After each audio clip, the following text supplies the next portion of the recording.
Dyson Porsche, so the team built a new car. And in late April at Riverside, California, team owner Rob Dyson and Price Cobb drove their new Porsche to a dominating 2-lap victory in the 6-hour Los Angeles Times Grand Prix. Rob Dyson knew then that his team was back on top. Last weekend, after a third place at Laguna Seca, California, before a record crowd on a hot day at Charlotte Motor Speedway, Drake Olson and Price Cobb turned to water-circulating cool suits to fight high temperatures in their car. They then fought off the likes of reigning World Endurance champion Hans Stick in the number 5 Porsche and ran away to end a streak of 6 different winners in as many Camel GT races this year, with their second win in 3 events on the IMSA Trail.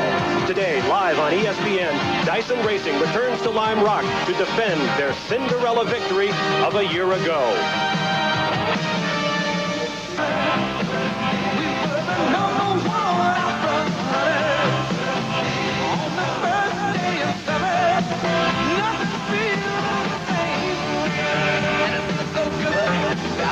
Well, it may not be the first day of summer as far as the calendar is concerned, but Memorial Day is the traditional opening of the summer season here in the Northeast. Hello, everyone. I'm Bob Varsha, along with Camel GT driver Bill Adam. It may be raining at Indianapolis, but we have beautiful weather here at Connecticut's Lime Rock Park, the foothills of the beautiful Berkshire Mountains. We're ready to go sports car racing, IMSA Camel GT style.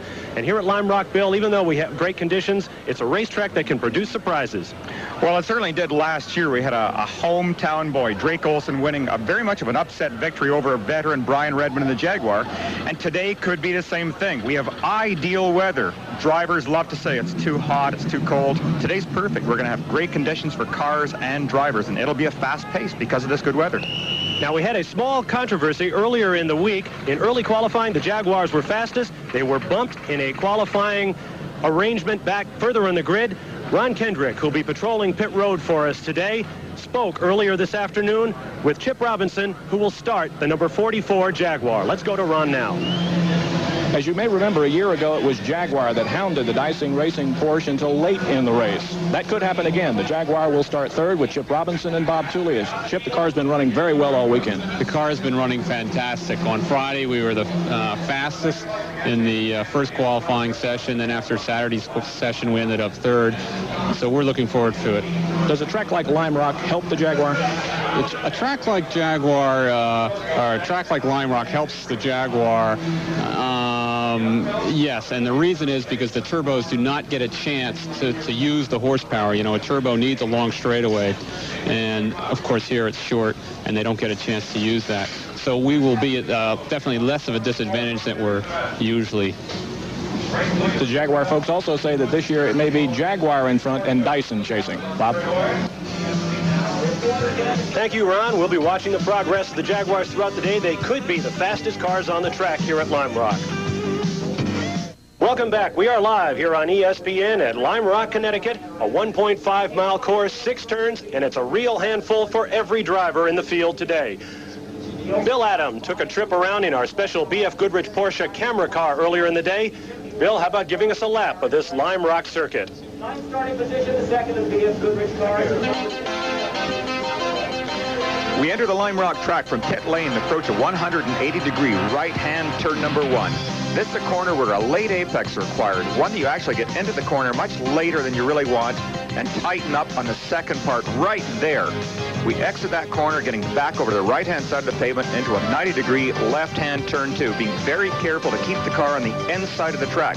We want to keep set up for this corner. This is another 90-degree right-hander, but it leads onto the back straight, and one where momentum is very, very important to keep the power down. Look at the bumps. Look at the way the driver's hands. You've got to fight the wheel at this point. It's a difficult piece of track to accomplish braking on. Setting up for this corner, one of the most dangerous on the track because of the hill that we're approaching. Right here, the faster GT cars are actually lifting off the ground, and wings have to be installed to keep them stable. A brief shot up into 4th gear along the straight and hard braking for a 90-degree right as we feather the power and then back under hard acceleration. Cresting a hill and back down towards the front straight. Gentle braking, easy through this corner. You want to get the power down, but you just can't until here. Hard on it. We use the 800 horsepower. We complete our lap of Lime Rock. Thank you, Bill, and thank you to Jochen Maas, our chauffeur, on that trip around the circuit. As the cars roll out to begin heating tires and getting engines up to race temperatures, let's take a look at the field as they line up for the Lime Rock Camel Grand Prix today here at Lime Rock Park. Starting on the pole, in something of a surprise, the Dyson Racing Porsche 962 to be started by Drake Olsen, a big crowd favorite here at Lime Rock. On the outside front row will be the first of two Ford Mustang probes. Bryce Cobb, you see there, will be co-driving with Drake Olsen. On the outside of row one will be Pete Halsmer driving solo in one of the two Ford Mustang probes in today's race. Halsmer, a turbo veteran. He knows that car well. On the second row on the inside, one of two Jaguar XJR7s, Bob Tullius and Chip Robinson will be driving. They are up on power. This is their kind of race course. On the outside of row two, the second Ford probe to be driven by Tom Gloy in the absence of Ford lead driver Klaus Ludwig, who is ill and back home in Germany. Moving to row three on the inside, defending IMSA Camel GT champ Al Holbert driving a Porsche 962. Alongside will be Bob Wallach in a Porsche 962 as well. He'll be co-driving with Paulo Barilla. Row four. On the inside, we'll see Brian Redmond, who challenged Drake Olsen all the way to the finish last year here at Lime Rock. He will be co-driving with Hurley Haywood, who has more starts in IMSA Camel GT racing than anyone else. Moving back to row four, on the outside will be Darren Brassfield in a Porsche 962, co-driving with European racing veteran Jochen Maas. Jim Busby and John Morton in a section Porsche 962 will start in 9th position. Sarah van der Merwe and Doc Bundy in the Corvette GTP, rounding out the top 10. Drake Olsen brings the field down onto the long front straightaway here at Lime Rock. We're awaiting the green flag. They bring their cars up to speed. The flag is waving and we're underway. We've got it. A great start. Car number 07, the Ford Probe, really took a strong start and has led them into turn one with Drake Olsen right in his tail. The second Ford is in third and Jaguar in fourth. Now that's something of a surprise. The Fords were having electrical problem with those complicated 2.1-liter turbocharged engines. But the 07 car with Pete Halsmer has jumped into the early lead. They're very, very sophisticated little cars. And quite frankly, I expect the Porsche to be able to out-drag that car at the start. But they just got the car up on boost, used the horsepower, and he's really pulled out a nice lead. A very safe start, too. No contact with any of the cars at that point, Bob. First time up the uphill right-hander onto the back straight here at Lime Rock. No problem yet. Cars will go airborne as they crest the top of that hill throughout the day. Right now, Pete Halsmer jumping into the lead, and Drake Olsen is about as close as you can get at these speeds. Well, Drake is awfully tight. This is his home track. Very comfortable here. You watch him challenge for braking down into one. There is Drake Olsen trying to outbrake Pete Halsmer. He's got it. There's contact. He made it past. We expect to see lots of contact. Very tight track, even tighter than it looks. We took a lap around earlier in our BFG camera car. Very little space to pass. You saw Drake Olsen execute one at about the only point on this racetrack where you can do it, going into Big Bend. All the rest of the corners on this track really present unusual challenges. They don't offer good, safe spots to pass, and the front straight is the best to do it on. Let's see if Pete's planning on staying close or possibly re-challenging. You know, the way Drake's pulling away right now, I think he's got to be running an awfully hard pace. Just getting his wheels up on the curb there a little bit. He's charging. Drake Olsen will tell you he is one of the more intense drivers on the series. He knows that this is his home court, and his fans are rooting for him. He's putting on a show in the early going. There's a good look at young Drake Olsen, 31 years old, out of Bridgewater, Connecticut. Perhaps the most meteoric rise of a driver ever in Camel GT history. Well, Drake is always very fast, no matter which track we go to. But this one here, it is something special. And you brought out an interesting point. The fact that he's a hometown boy gives you an added incentive. You want to do well for all your fans and your friends that come out. And Drake's certainly putting on a show right now. There's a great battle right now for third, fourth, and fifth. We've got the other probe involved, the Jaguar, and I believe that's the Holbert Porsche. Two Holbert registered Porsches running in the race today, one being driven by Al Holbert, the number 14, the familiar car in which he won the series championship last year. But Derek Bell, Al's co-driver, has another car, the car that won the Daytona 24 Hours for that team earlier this year. Derek Bell and Al Holbert in separate cars. There you see the battle. That is Tom Gloy battling Chip Robinson, the number 44 Jaguar. We've got Holbert going to try up the inside on the Jaguar. He's got him, too. Beautiful pass by Al. That's one of the Porsche's strong points, and the viewers can see that all day. Oh, no. Now, here's the 67 BF Goodrich Porsche on pit road. This has got to be a problem. It's much too early to be in for a pit stop. Jim Busby at the wheel, and they're taking the engine hood off. Well, these could be be serious problems. Lime Rock is not a track you want to get down on early. Anytime that hood comes off, you know you've got something out of the ordinary. It's not something that can be easily remedied. Olson made the pole at a speed of 115.593 miles an hour, just over 47 seconds a lap. So you can be put a lap down in a big hurry. Here comes Olson down the front straight. Ford probe right behind. Well, this battle back here is really shaping up. Look at Holbert. He's charging, and he wants to close up on Tom Gloy in that second probe. In fact, he's almost made a try up the inside there. Tom Gloy holding off Al Holbert. Great battle for third place as Drake Olson moves away, followed by Pete Halsmer in the other probe. Now the probes are, whoa, we've got an open driver's side door. Gloy's door is open. Oh, that could be a problem. We may see a problem. Ron Kendrick is down in pit road where the BFG Porsche has just pulled away. Ron, what's the story? Well, it was a very quick stop for them. It had something to do with the turbocharger. They just made a real quick adjustment to it and sent him back on his way. Well, could it be, Bill Adam, we're looking for more turbo boost in that car this early? I doubt it very much. I would expect that possibly the boost was set too high. What can sometimes happen is you try and get these boost settings proper, but the temperature differences in the car vary them. You see the pack battling for third, running through the shimmering heat of the first stretch, and Al Holbert tucks inside Tom Gloy.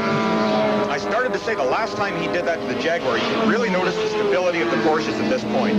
They're a very good, strong chassis, very stable. He's getting in there very, very late before he puts his foot in the brakes. Yet the car isn't weaving or bobbing across the track at all. Very stable platform. We're now hearing that the problem with the 67 Porsche is we watch the leaders lapping the slower cars around the field. Big field for this race, 29 cars taking the green flag. The word on the 67 car is a broken clamp in the turbo. They think they've got it fixed. You notice that front wing again in the Holbert Porsche we talked about in the opening. That's designed to keep the car on the track over that big jump on the back. A very dangerous part. And literally, cars have taken off and done 180s and 360s. Good look inside. The number 68 Porsche driving with Jochen Maas. Jochen, one of the better drivers out here. It's unfortunate we didn't get a real view of his talents here, but hopefully we'll get that back on just in a few moments. Good shot of the crowd there. Some 60,000 people. That would be far beyond the track record. Beautiful day here, some 80 degrees. We've got an cars, we've got action. There. That's the number 06 car. That's Joe Vardy. And I can't tell. It looks almost like the Morgan Buick. Might be the Charles Morgan Logan Blackburn. Two Camel Lights cars. Now there is a race within a race going on today for these lightweight, downsized, less expensive prototype sports cars. Not quite as fast as the bigger GTP machines, and they can sometimes pose traffic hazards for the big cars and for one another. There is your leader, Drake Olson, blazing down the front stretch. See the way that car is bouncing around here. This bumpiness on the track that has to put up with the rigors of the New England winters, and you get frost heaves. This takes a tremendous toll on the drivers and the cars. A ground effect car which has so little suspension movement, you really suffer it. At the end of the race, you're black and blue and you're tired right out. Well, we thought we were going to get just a local yellow at that corner, but earlier indications are we may go to a full course yellow here because of that incident involving the Joe Vardy car and the Morgan Blackburn car. I believe we are, Bob. We're going to a full course yellow right now, and a safety car will be coming out. This will bunch up the field and unfortunately negate or just take away Drake's advantage. He had really built up a substantial lead at this point. The safety car is out to pick up the leader. We will see the field bunch up, and that is going to be a little bit discouraging for Drake Olson. Thus far, he has an enormous lead. Now, there is Joe Vardy in his car, talking with the safety officials, trying to get his car started and get back into the race. But we're under yellow flag conditions here at Lime Rock, and we'll be back to bring you more of the Lime Rock Camel Grand Prix here on ESPN, so stay with us. Park in Connecticut, here on ESPN, Bob Varsha and Bill Adam with you. Ron Kendrick down on pit road. There are your top five. Drake Olson leading the way. Pete Halsmer following in a Ford Probe. Al Holbert third. Tom Gloy fourth. And Chip Robinson in the number 44 Jaguar running fifth. We are under caution as a result of the two-car skirmish involving the number 6 Charles Morgan Logan Blackburn Camel Lights car and the number 06 car of Joe Vardy. A bit disappointing. Joe Vardy is one of the better of the GTP light runners this year. And even though he's new to the class, he has just adapted so quickly. He's very, very fast in that car. And it takes away a lot of the excitement of the race, unfortunately, from a light standpoint. He is exciting to watch. He's fiery. He gets his foot in it. He really goes for a win. There you saw the number 44 Jaguar. We mentioned a certain qualifying contre-temps here at Lime Rock. We talked with Chip Robinson about why the Jaguars do so well here at Lime Rock. Here's what Chip had to tell us about the strength of the Screaming Jag. Well, the Jaguar here does very, very well. It's a handling racetrack. The turbos don't get a chance to use their horsepower like they do on a long straightaway. So clearly, it's helping us a little bit at this racetrack. Well, he's got a good point. To drive a turbo car here is very, very difficult, and it's the lag problem that we've spoken of before. You get your foot on the gas, and because that little wheel inside a turbocharger housing has to start spinning to get back up to maximum revs, you don't have the immediate response. With the Jaguar, you've got carburation in the old days, now you have a direct fuel injection, and it's a very immediate horsepower. You put your foot on the gas, and you've got 700 horsepower. There's poor old Joe Vardy sitting out there, and I'm sure he's not enjoying this part of his afternoon. The 06 car, that is a Buick Alba powered Camel Lights racer. Oh no, we got a little bit of a problem with 67. Obviously, all is not quite right with that car. Second stop for the BF Goodrich Porsche 962.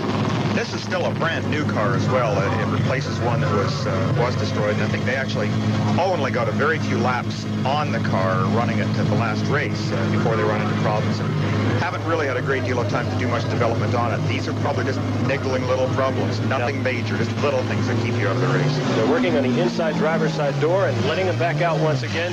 Ron Kendrick is on the scene down at pit road. Let's go to him now.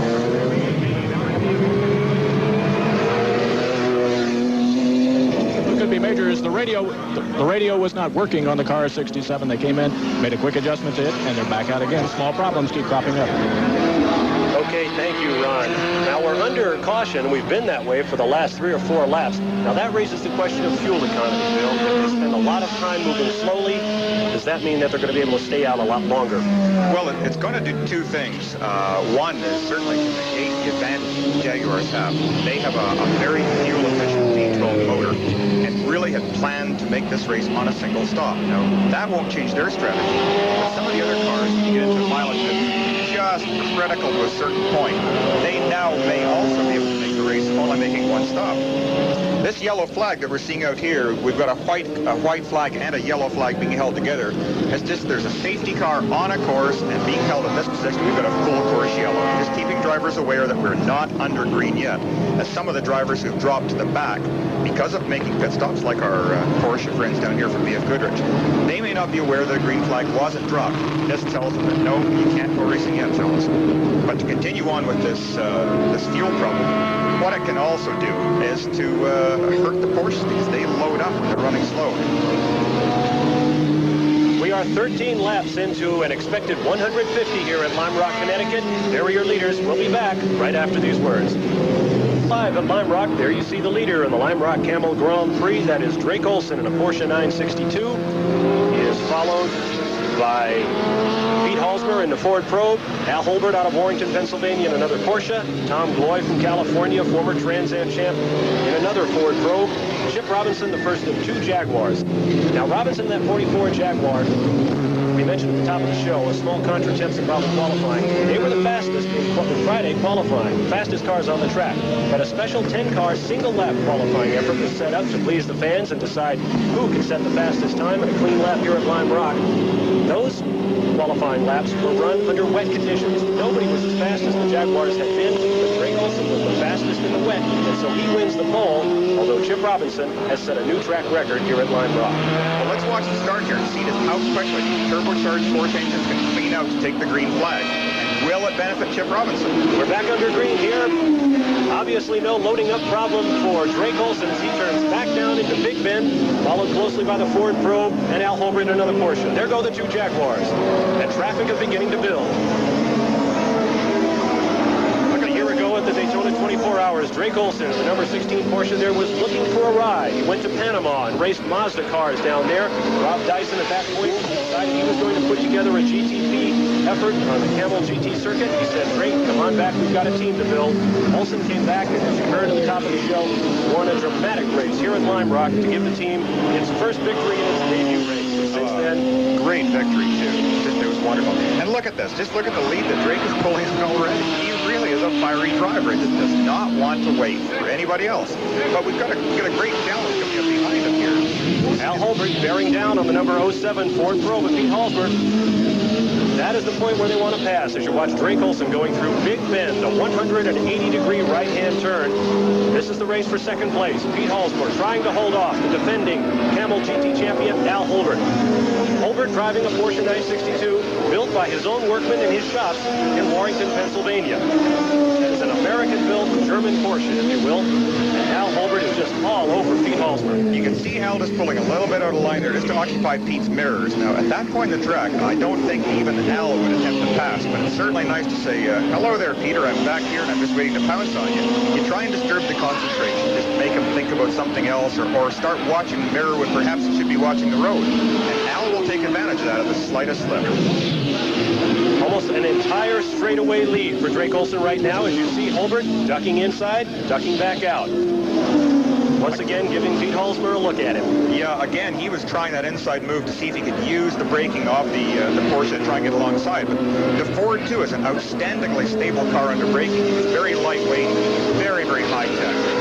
Now, we could have a problem up on the front straightaway. The number 44 Ford Jaguar is pulling onto pit road. That's the Hurley Haywood Brian Redmond Jaguar. It looks like a suspension problem, too, Bob. The car is sitting down very low, and it was bouncing very harsh on one corner.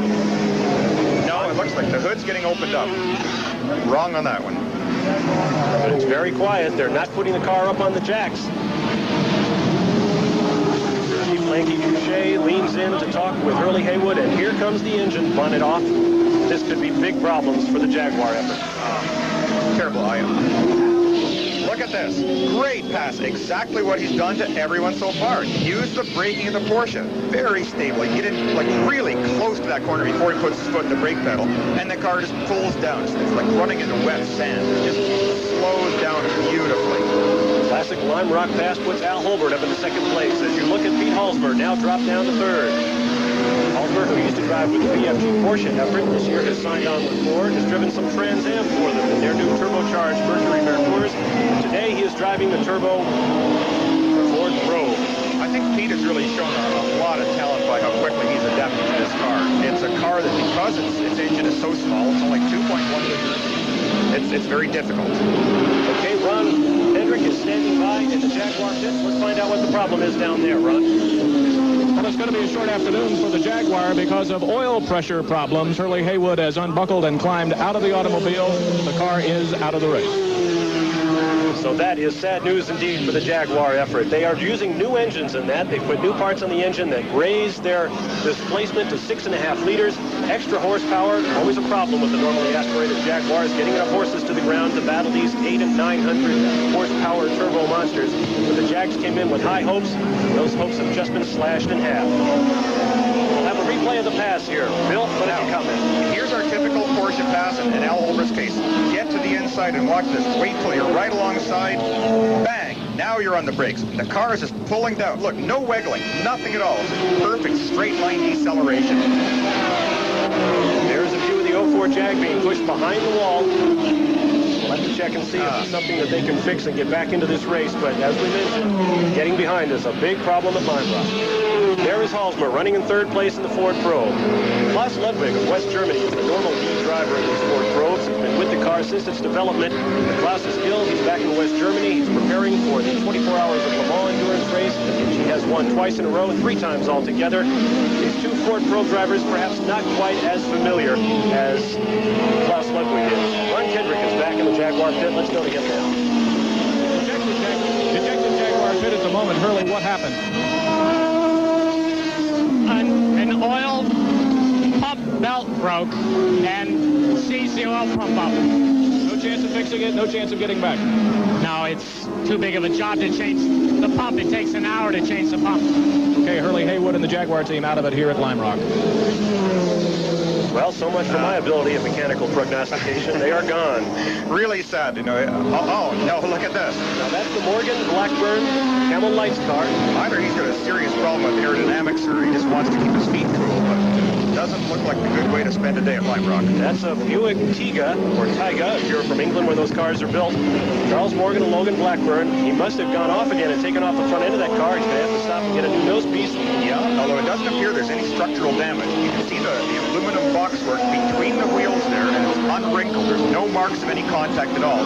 Hopefully they will have a spare ready for him when he comes into the pits. He will rate them ahead of time and say, all right, fellas, get the nose ready and we'll put another one on. And you'll get right back out and rejoin us here. Good representative of the Camel Lights class. 15 cars in that class, triple what there were a year ago. Booming class for IMSA racing. There is your leader. That is Drake Olson, ducking behind the hill, making his way down what's called the zigzag here. He'll have the hard right-hand uphill climbing turn. Very, very extravagant sensation for these drivers. In qualifying, some of those cars were going right up off the ground on that turn. Here's a good look. You're approaching that sharp uphill right-hander with Jochen Maas in the VF Goodrich car. That's right. Like you can see Jochen just pull up on the car just ahead. And we're getting alongside. We're approaching this 90-degree right-hand bend. It's another good spot for passing, but you have to have a run at it. Now we're going to start downhill. A really fast section of track for entering the front straight right here. This is very quick, and the cars bounce around. Here is the man they're chasing, Drake Olson. Because of his meteoric rise at Camel GT Racing, this 31-year-old driver has a contract to drive in Europe this year. He's run a couple of World Sports Car Championship races. He will be running at the 24 Hours of Le Mans. 12 drivers in this race today will be hopping on airplanes to go to Le Mans after this event. It's amazing, and it really shows the prestige and I think the quality of driving in the Camel GT series. And 12 of our drivers are going over to compete with the best in Europe. And Drake certainly, well, he's as fine as anyone. He's very, very intelligent, very fast driver, extremely quick. You see the shimmering heat on the front straightaway. Drake Olson averaging over 83 miles an hour after 20 laps of this 150-lap race. It's about 80 degrees ambient temperature outside. You can imagine it's a lot warmer than that out on the racetrack. Well, these cars can get up to interior temperatures of 140 or 150 degrees, and a day like this actually helps. It's so pleasant. There's a nice cool breeze. These cars usually, hopefully, the crew chief has done his job and has got the car well ducted so that some cool air is blowing on Drake's face. And he's breathing this. It psychologically keeps you refreshed when you're getting the cool air rather than just the hot, dead air inside the car. Now here's an example of what traffic can do to you in Lime Rock. Drake Olson being held up a little bit by the number 9 car. That's a Camel Lights entry. Desert Greg at the wheel. Doing a beautiful job, just going through traffic very nicely. Look at these cars bounce down the straight here. It gives you a perfect idea of the beating that they take. Drake Olson tucking in behind the number 67 car, Jim Busby. We saw them in the pits earlier with turbo problems. In danger of being put another lap down here by our leader, Drake Olson.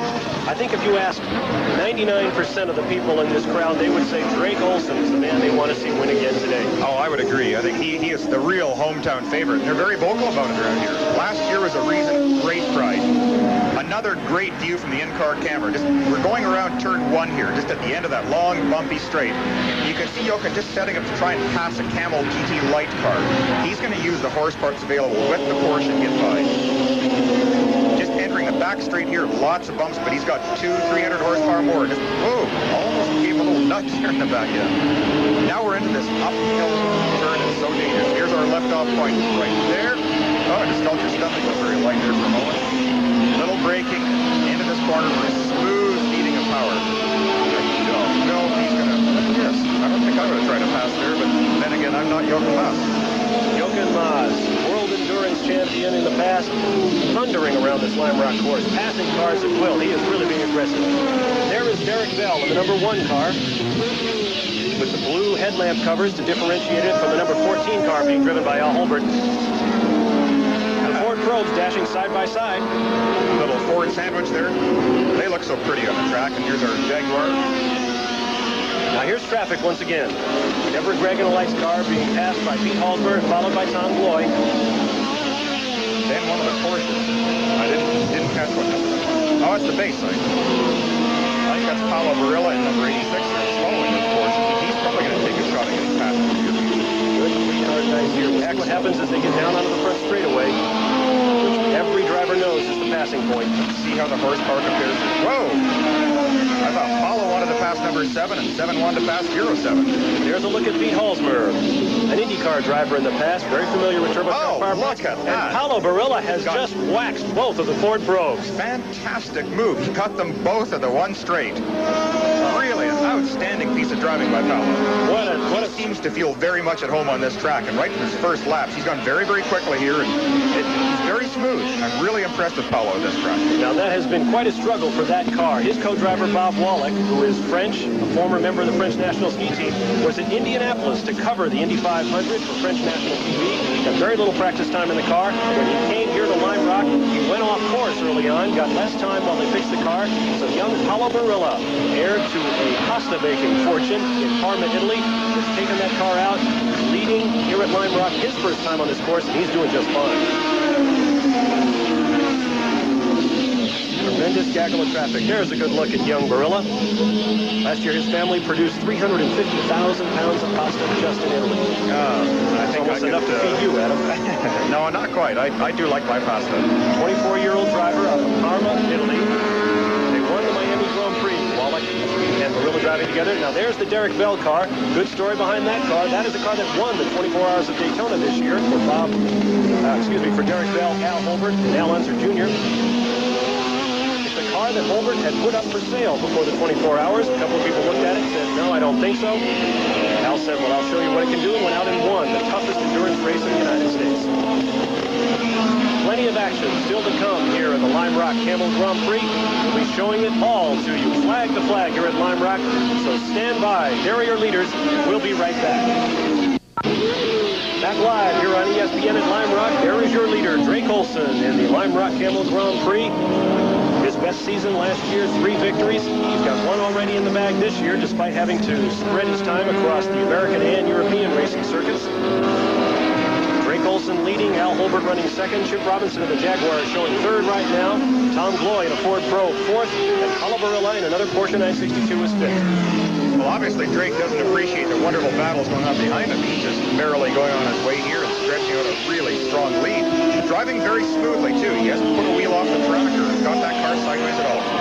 Good example of the speed of these GTP machines relative to the Camel Lights car as Drake just blew by Don Bell, one of the leading Camel Lights machines. Almost too fast to keep on camera. Drake Olson. Just pitching and bumping down that straight. He really do take a tremendous amount of punishment. Drake picked up this ride with the Dyson team last year and just absolutely ran with it. Made the best of his chance. It's safe to say this. Whoa! Getting off course there was Giampiero Moretti in one of the Camel Lights cars. That's a Ferrari Alba, the number 25 car, is traditional Ferrari red with a little white added. That could have been very, very dangerous at that point. He dropped the left rear wheel off, and Drake was trying to pass him on the right. And by a left rear wheel going off, that would have pitched the car to the right and could have taken our leader right off the track. Also making quick work of Moretti. The track looks very smooth, and the carpet-like grass around the outside would lead you to believe that it's very smooth out there, but I drove this track yesterday, and I can tell you there's about an 8-inch dip once you get off the racing surface onto the dirt. And as you mentioned, Bill, that can really throw you around. Well, if you catch a tire on that, it makes it almost impossible to get the car back up onto the racing surface. And these racing tires are, because they're so wide, it's that much harder to bring the car back. You know yourself when you drive down a street and you feel just little lines of pavement changes in the street that pulls your street car. Well, that looks like one of the Ford Probes off out at the zigzag. We'll try to get a closer look at that from the rear. I guess it's one of the Ford Probes. It looks like it. I can't tell what number it is. Could be problems for the Ford crew. We'll try to get the identity of that car over to you. One of the other Fords is headed down the front straight. We're going to look at it. Oh, the 07 car is still in the race, so that must be Tom Gloy in the number 7 Ford Probe we saw parked a moment ago. As Drake Olson continues his round. Drake just had the first little slider. Here he is coming up to lap the Connie racing car. Just got word it is the number 7 car that's off the course. That's very unfortunate. The faster of the 2 probes is now out of the race. So that's major attrition. Now there's an idea that the speed, the speed that Drake is carrying right now, that he has lapped the Conti car so early in this event. He's just flying around the track. Very fast pace being set by Drake Olson. There could be potential fuel problems. We talked with Drake Olson and asked him about that very question. How you get by a car that you want to pass at Lime Rock. Here's what young Drake had to tell us about passing. Anywhere I could. This place is so tight. But what it means is perhaps giving up a little bit, not closing in on them quite as tight as you want to, and waiting through a couple of turns and then closing the gap, getting your momentum up so you can make a quick, clean pass. And so that's really what I meant by that.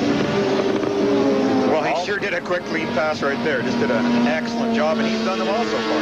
The car is on mark. No problems at all. He's continuing to run a very, very hard pace and try and stretch that lead as much as he can. Tight moment there with another Camel Lights car. But the thing that impresses me, Bill, is that he is driving, it looks like he's driving 10/10. He's sliding the car around so fast.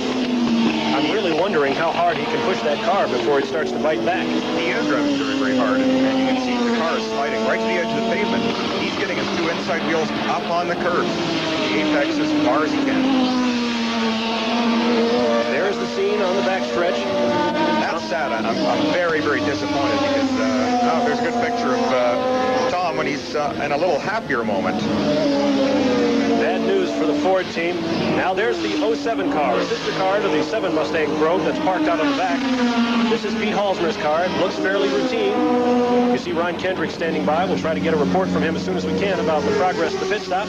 I'm somewhat surprised. I don't think this would be a routine stop because he's in very, very early, and particularly with the pace car incident, he probably shouldn't have come in for at least another 30 minutes.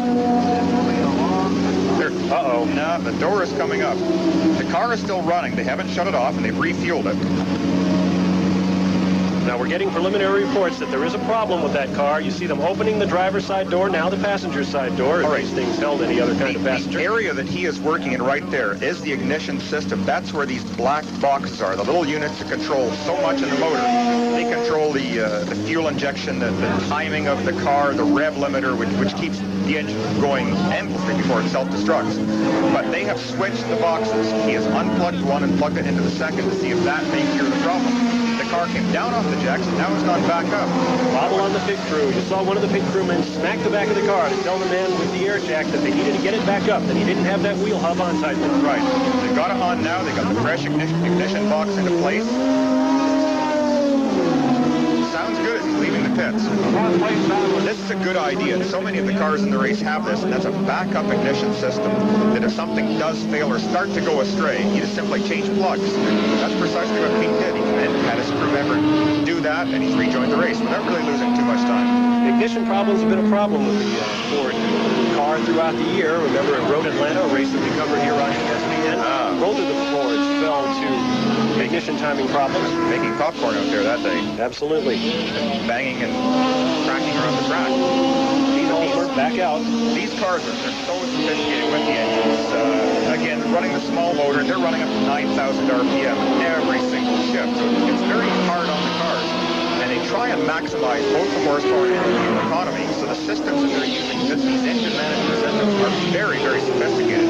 Obviously not quite bulletproof yet, but very close to it. Down the front straightaway, Pete Halsmer puts a lap on Camel Lights champion Jim Downing. Now here comes a good battle. Doc Bundy or Cyril Vandermerver, I suppose, on the Ford Pro being passed by he's making his pass by waved yellow flags. So something has happened down there. Oh, there we go. We got, looks like the Moretti car sitting backwards on the outside of turn 1. On Big Bend, the Jean-Pierre Moretti Camel Lights car is off the course. But isn't that an incredible... Oh, there we go. On the edge of the racing surface, but we're only showing a local yellow right now. No full course yellow for that problem. Corner worker saying, hey, Jean-Pierre, let's get this thing out of here. Yeah, I think they should be able to move that without having a full course yellow. Maybe Jean-Pierre better take the parking brake off there. The sand is very soft there on the edge of the track, though. Having a little problem getting that heavy car going. It's funny, you think of the GTP cars, the GTP light cars, really being very light automobiles, but I can assure you that man is feeling very heavy at this moment. Our Sports Car Club of America corner workers making sure everything's all right, carrying his fire bottle, as they call it. They do an amazing job. They stand out here, whether it's 100 degrees or 50 degrees and raining, and they keep working. Tremendous dedication. Still no full course yellow, so the racing goes on as Drake Olson draws a bead on yet another car. Just getting set. Now there's a frustrating moment right there. 2 light cars passing and Drake can't get by. He's boxed in and he can only get by one at a time. It's really maddening. You've got all this horsepower to squeeze to get you Can't tap it. There is Paolo Barilla, the number 86 Porsche. And I believe that's Derek that's closed right up on it. Derek Bell, who started this car in 13th place. Yeah. Bell missed the Friday qualifying with problems with that Porsche, but had to start in the back of the GTP car. Started 13th for the race. He is making his way back up through this field just as quickly as Barilla. Oh, he's an incredible driver. Derek is definitely one of the top Porsche drivers in the world. He makes them go very, very quickly. Rarely see him make a mistake, too. And he saves the car. He can drive it fast without abusing it. And that really is a talent. That's the battle for 4th place. The 86 car showing in 4th place now that the Ford Probe has taken a side seat. Derek Bell running in 5th place. A pair of wonderful Porsches. They are amazing. Porsches carrying extra weight this year. Won 15 of 16 races on the IMSA Camel GT circuit last year. With that in mind, John Bishop and his colleagues decided they would slow the cars down a little bit by adding 160 pounds in extra weight and removing the turbo boost control knob from the driver's compartment. With the result, what would you think? The Porsches have won 4 out of 6 races this year. That's right. And just truly amazing. These cars too, they go forever. You always think that someone's going to come up with a better car, but they keep going. I think we've got a story from Ron down in the pits. Maybe he's with the driver of the 07. Ron? Well, we can tell you that the 07 car, the crew says the mixture was running clean. It was just a matter of reaching in, flipping a switch, trying to adjust that, make that right, and they feel they've done that now. All right, well, that's that little box. I had a chat earlier with one of the people on the crew over at Ford Probe, and they were explaining that the 2 boxes are actually set up a little bit differently. They do have different curves inside. The one might run a little bit fatter as they talk about using just a tiny bit more gas. And that's what they've done. They've switched to another box that's going to make the engine run just that little bit fatter, and of course, it's that much safer. You're watching Derek Bell, still all over young Paolo Barilla. Bell, a reigning world co-champion. Oh, the 07 is back on pit road. Something's not quite right. This is really unfortunate. Pete Halsmer did a tremendous job in qualifying with this car. And again, it is a difficult car to drive. It's only got an 1,800 RPM band. Ron, do you have any more to add on this story? Well, Bill, all they did was open the door and they're really not. They're cleaning the windshield, and that's about it. They reached into the same area that they worked on before. Now they're on the back end of the car doing some work as well. So exactly what the problem is this time, we really don't know right now. Okay, you can see Pete sitting in the car there. Pete's not nodding his head just for something to do or give himself neck muscles, but the radios in these cars are very sophisticated two-way systems, and Pete can talk to the crew chief right at this point. Here we go. The battle's still going on with Barilla and Derek, and they're having great fun out there. Look at these cars. We've also got a good tire battle here. The Bridgestone tire car of Bayside Racing and Goodyear Shod Lowenbrow car. And so the battle rages between world champion Derek Bell and young Paolo Barilla. 5th place, now showing in 5th. We'll be back right after this. Back at Lime Rock Live, witnessing a battle for 4th place in this Lime Rock IMSA Grand Prix. Paolo Barilla, 24 years old, being chased down by 44-year-old world endurance champion Derek Bell in a Porsche battle. Well, they're really going at it. These guys are hard on it, and in fact, they're closing up on the cars immediately ahead of them. The cars right on the track. They're really clogging these cars already. Sliding the corners, they're getting into the corners, deep under braking. There's Paolo, and he's got reason to smile right now. He's driving brilliantly. Paolo Barilla will be going off to Le Mans to co-drive with the 2-time champion of that race, Klaus Ludwig. Derek Bell will be going as well to rejoin World Endurance co-champion Hans Stuck in a Works Porsche. Bayside Racing and Holbert Racing are having great fun. An interesting point, both these teams, even though they're serious competitors, they're both using the same engine builder. That's Andile Porsche. It's a name that's, I'm sure, familiar to so many viewers across the country. Brilliant Porsche engine builder. Now there you see Derek Bell being held up somewhat by the VF Goodrich Porsche. I believe that's the 68 car being driven by Jochen Maas. Oh, we've got engine problems on the front straightaway. We've had contact. Looks like I wonder if he's going to slide. No, he got it under control. Good job by Don Bell there. That's the 01 Camel Light car, Miami Grand Prix winner Don Bell earlier in the year, but he's definitely got problems. He's going to have to make his way around to pit road and get some attention. Jeff Klein driving the car. Yep, you see Jeff's red helmet. That's unfortunate, but not necessarily something that's going to be really a serious problem. The smoke that you see is the fiberglass rubbing on the rubber of the tire, and it shouldn't really do any damage to the car. They can pull that old piece of bodywork off. The tires are still straight up and down. That's the damage. It really isn't pulling one way or the other, so I don't think there's any alignment problems. It's going to be a problem if he doesn't get out of the racing line with these faster cars bearing down on it, however. We saw a picture of Don Bell co-driving with Jeff Klein today. Klein holds the distinction of having won IMSA Camel GT races with 10 different co-drivers. Yeah, I think pieces flying everywhere now. We're getting debris all over the track. You see it getting run over by Paulo Barilla. Dangerous situation on the front straight here at Lime Rock. Yeah, I think he's got a new nose ready to go on. Try and rip what's left of that one off. Let's go down to Ron. He should be in the pits.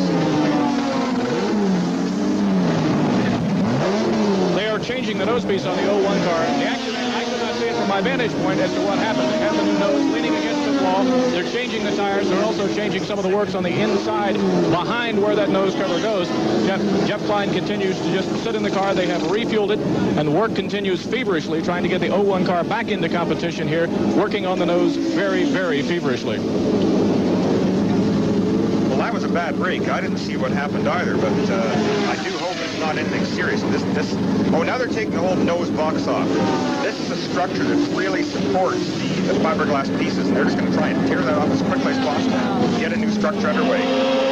Back up on the point, Drake Olson, the crowd favorite, continues to lead by less than 2 seconds. Olson out of Bridgewater, Massachusetts. There you see Al Holbert, the defending Camel GT champion, moving up behind. Now the 70 car is clean. That could pose blocking problems for Holbert. They're completing the front straightaway. That's where Al Holbert wanted to get Drake Olson, but he's not going to be able to do it this time around. Let's see how long it takes him to get around traffic. Well, Al is such a driver. He is the driver's driver. Very smart, very intelligent driver. There's no answer. It took him no time at all to get by the number 70 car of Pierre Honegger and David Loring, who are being shown as the Camel Lights leader right now. They have done an incredible job in qualifying, just being astonishingly fast. David Loring is another driver like Drake Olson. He is a local boy, and this really is David's home track as well. So we have two locals leading the race, beating the best in the world. Al Holbert passing another lap car, trying desperately to get up on the tailpipe of your leader, Drake Olson. Holbert builds these Porsche 962s that are no longer manufactured for racing purposes in Europe. Holbert is driving a car there of his team's own construction, and in fact, the Bridgestone Porsche being driven by Paulo Barilla that you saw a few moments ago is also an Al Holbert Porsche creation. Beautiful cars. You can see that Al's front wing there is just keeping that car glued to the ground. Although it's strange, we noticed that the car immediately ahead of him, the Drake Olson car, does not have a front wing, and it's interesting. They have somehow found a solution to keep the front end of their car glued in the ground when they're coming over this crest right here. I talked with Price Cobb about that. He says that Dick Yagami is their aerodynamicist, a term very much in vogue in sports car racing these days. And Dick just did a little massaging of the front end, and they have found a way to keep their front end down without having to use the extra nose piece. There you see a good shot. There's the battle for first. Drake Olson slowly being reeled in by the cagey veteran Al Holbert. I'm sure that's something, that secret that Dick found is something that not any of the other Porsche runners will hear about, because the unfortunate disadvantage of this wing is that it puts a great deal of additional drag on the car. And when you go down the long straight, it's something like sticking your hand on the window of your street car. You feel that wind push against you, and you've got this additional wing just holding the car back, just an extra 2 or 3 miles an hour maybe in these cars' case. But they're so equally matched that can make a difference.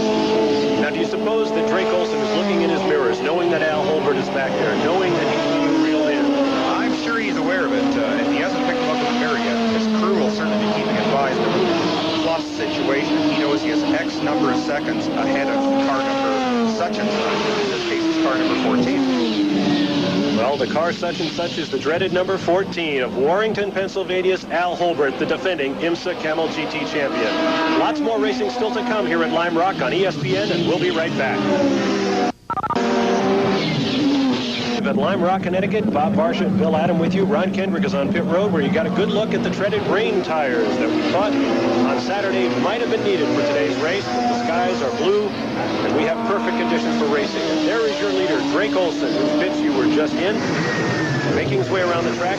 We're just prepared to tell you, coming back from commercial, that Al Holbert was right on Drake's rear bumper. They overcame some traffic. Holbert dropped back to open the gap to get through traffic. Now he's making his way back up to Greg Olson once again. Well, I think all these drivers are so happy that they didn't have to use the treaded or the dreaded rain tire. And today it really is perfect.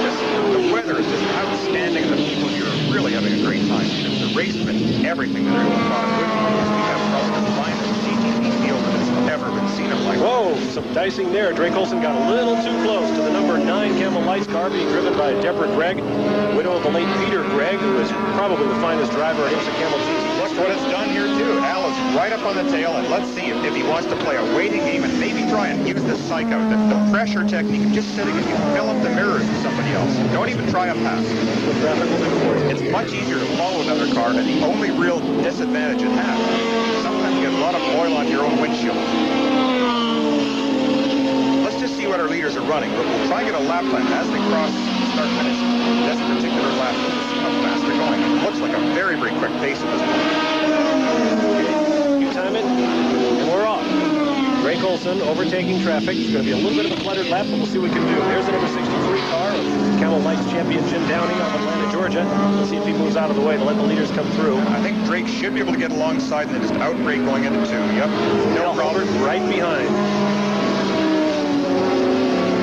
As we watch this battle and we time your leader, Drake Olson, Holbert is in second place. Now shown third is Chip Robinson in the Jaguar. Drake Olson got into the updated right-hander. Hill right-hander, I should say. Nice pass. Paulo Barilla showing fourth right now in another Porsche. And Derek Bell, now Holbert's co-driver, is now up to fifth place in another Holbert Racing Porsche, which means Porsches hold 4 of the top 5 positions. That's a very familiar statistic in IMSA racing. Here we're back on the front straight, just about to complete our lap. We're going to work out very quickly. We're at 52.7. That should be about 104.5 miles an hour. That's a pretty fast lap, even going through traffic. Driving beautifully, very, very smooth. Drake is obviously very confident of his car and his own abilities, having spent hundreds, maybe thousands of laps on this particular track. It really does make a difference to be on your home track. Nice irony here is that Drake Olson will go to the 24 Hours of Le Mans, where he will co-drive in a Porsche along with Al Holbert, the man he is so desperately trying to hold off right now, and Australian Vern Schumann.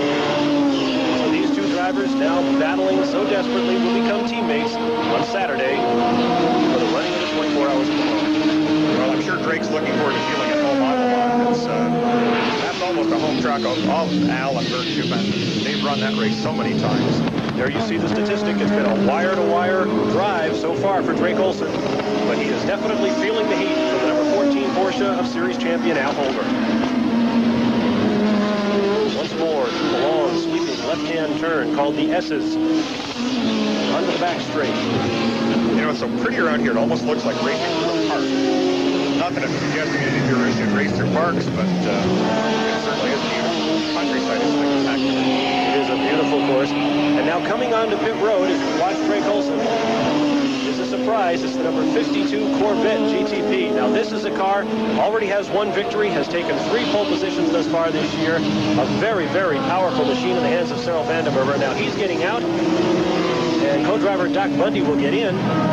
This is amazing. The Corvette has been so dominant in all of the races this year. A very, very strong car, a good chassis, and tremendously powerful engine. Let's get out of Ron and see if we can find out what's happening. Ron? Well, it's a routine pit stop for the Chevrolet Corvette. Doc Bundy is now in the car. Cyril Vandenberger alongside, helping him buckle into the car. They've refueled it. They've changed tires. Doc continuing to get things ready, get buckled in, windshield being cleaned. The car backs up just a little bit so they can put the fueling hose in. They had overshot just a little bit. The hose wouldn't reach. The door goes closed on the Chevrolet Corvette. Fuel is continuing to go in. The car is down off the jacks. They're ready to go as soon as the fueling has stopped.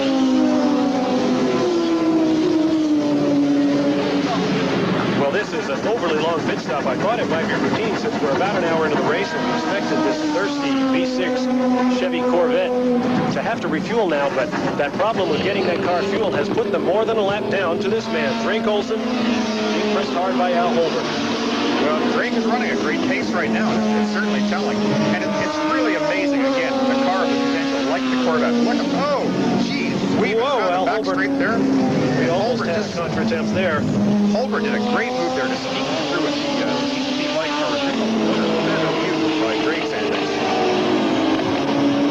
The battle continues between Drake Olson and Al Holbert. Now, Al could have a real good run coming down this last corner on the front straight. He will be carrying a lot of momentum. If he's going to make a pass, this may be the spot.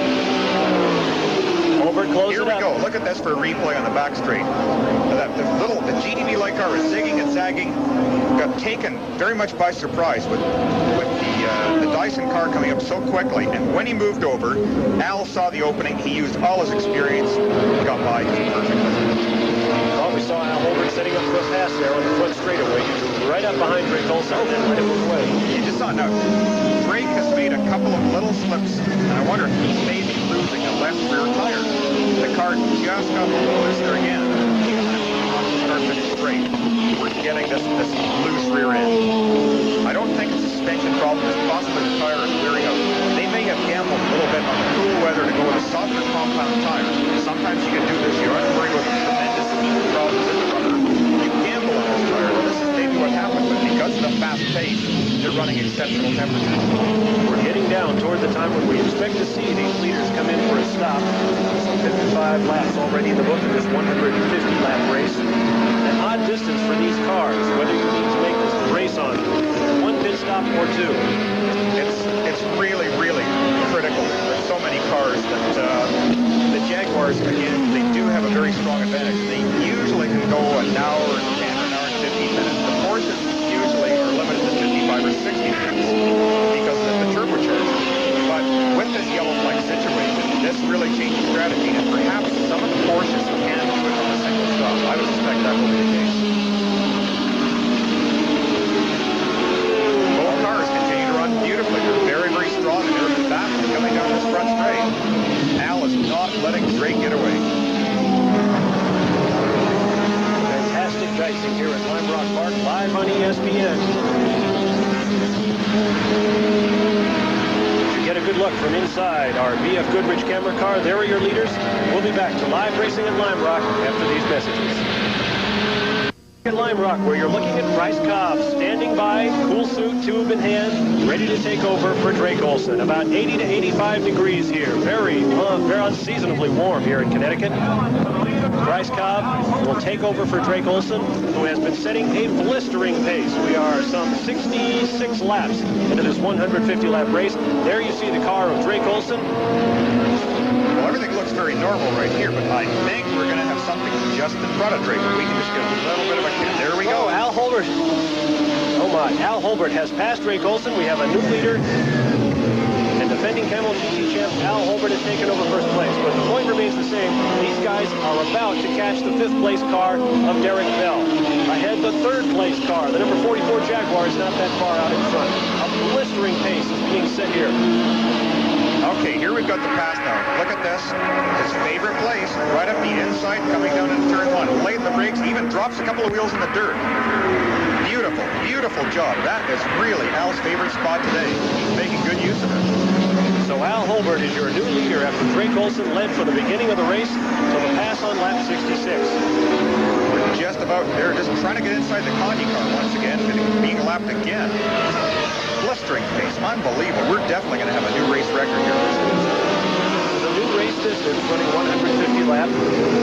Old record for the race was 103.5 miles an hour for a shorter race. Approaching 100 miles an hour at average speed, and without another yellow flag, we expect these speeds to climb as the race goes on. Just look at the traffic these fellas are working through right now, too. Unbelievable. You think your rush hour is bad at home? Oh, boy, you have to fight at 160 miles an hour. Once again, down the shimmering straightaway. Al Holbert pulls wide and clips a piece of fiberglass lying on the track. I hope that was something that he ran over rather than something coming off his car. Got a look there at Al Holbert, who in addition to being IMSA Camel GT champion, is also director of motorsports competition. Whoa, we've got a spin. Oh, and it takes out Drake Olson. The number 46 car. That is a Buick Hawk being driven by Whitney Gantz out of Laguna Miguel, California.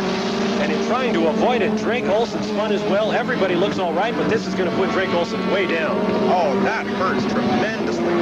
Oh, come on, Whitney, get her going. You see Whitney Gantz spinning his rear wheels in the grass, getting back on the track. Everybody looks healthy. Good job. Whitney did a very, very nice job right there. car continues with no damage on it. But if you notice, while Whitney was sitting on the grass and Drake started to come by the front, Whitney actually put it in reverse to move his car out of the way and let Drake continue. Excellent job. There is Drake Olson. Now, he and Al Holbert were dicing so far in front of the pack, we anticipate, try to get confirmation on this, that Drake Olson is still in second place in this race, but Al Holbert is a long way out in front. Here's a replay. Look at this. You can see Drake in the background there. He was already sideways. He was aware that the RC car starting to spin, tried to take some sort of an action, and just watch this. Oh, we're not going to get a shot. I assure you, Whitney did a very kind move. There is Drake Olson trying to get himself back into this race. On top of a guaranteed purse of some $185,000, there's also a unique bonus pool available from Archie Reynolds Tobacco Company.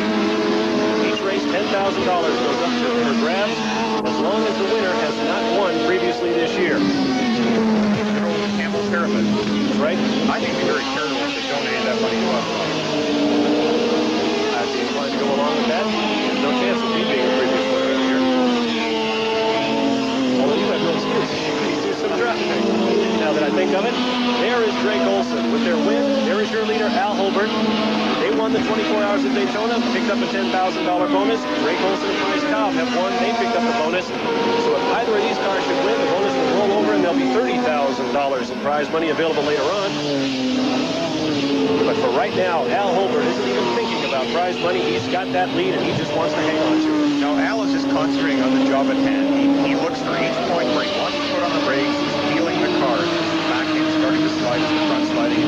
He's just driving a very controlled pace and a very fast pace. You can see just ahead of him on the screen there, the Jaguar was just going for a few seconds. He's about ready to lap 44 in 5th place. There's a look at the number 5 Porsche. That's being driven by Bob Aiken out of Ossining, New York. One of the owner drivers on the Camel GT circuit. He's co-driving today with Austrian Joe Gardner.